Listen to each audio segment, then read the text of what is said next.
દેશમાં ભયંકર ગરમી પડી રહી છે. શહેરોના શહેરો તપી રહ્યા છે. તેવામાં વીજળીની ડિમાન્ડ તો વધી જ રહી છે. સાથે હવે એસી બ્લાસ્ટની ઘટનાઓ પણ સામે આવી રહી છે.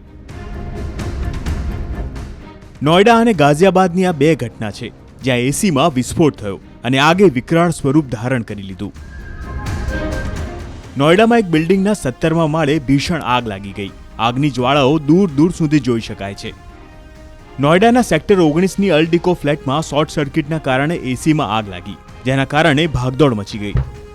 ફાયર બ્રિગેડની ટીમને તુરંત જાણ કરવામાં આવી અને ફાયર બ્રિગેડની ટીમે આગ પર કાબૂ મેળવ્યો.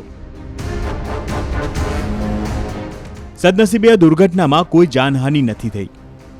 ગાઝિયાબાદની કુંજ વિહાર સોસાયટીના એક ફ્લેટમાં પણ અચાનક એસીમાં જોરદાર વિસ્ફોટ થયો. જોતજોતામાં આગે વિકરાળ સ્વરૂપ ધારણ કરી લીધું.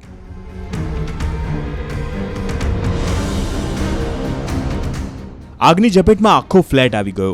આગની જ્વાળાઓ ઉપરના ફ્લોર સુધી પણ પહોંચી ગઈ.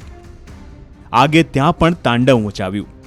આગને કારણે સમગ્ર વિસ્તારમાં હાહાકાર મચી ગયો. સ્થાનિક લોકોએ તુરંત આગ બુઝાવવાનો પ્રયત્ન કર્યો, પણ સફળતા ન મળી.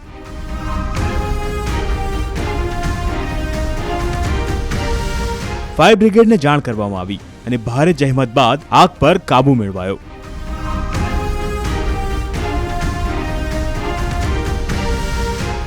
કહેવામાં આવી રહ્યું છે કે આ ફ્લેટમાં 24 કલાક એસી ચાલુ રહેતું અને અચાનક તેમાં બ્લાસ્ટ થઈ ગયો. પોલીસે વીજળીનું કનેક્શન કપાવ્યું, જેના કારણે મોટી દુર્ઘટના ટળી.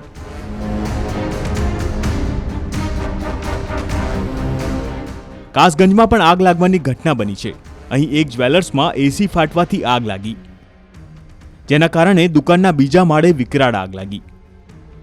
દુકાનમાંથી ધુમાડો જોતા જ તુરંત ફાયર બ્રિગેડને જાણ કરવામાં આવી. રસ્તા પર લોકોનો જમાવડો જોવા મળ્યો.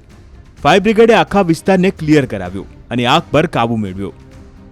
આગના કારણે દુકાનોમાં ઘણો બધો સામાન બળીને ખાખ થઈ ગયો. ગરમીના કારણે વીજળીની ડિમાન્ડ વધી રહી છે. જે ઘરોમાં એસી છે ત્યાં ગરમીથી બચવા 24 કલાક એસી ચાલી રહ્યા છે. એસીને લઈ જાળવણીના અભાવને કારણે આગની ઘટનાઓ સામે આવી રહી છે. તેવામાં સાવધાન રહેવાની જરૂર છે.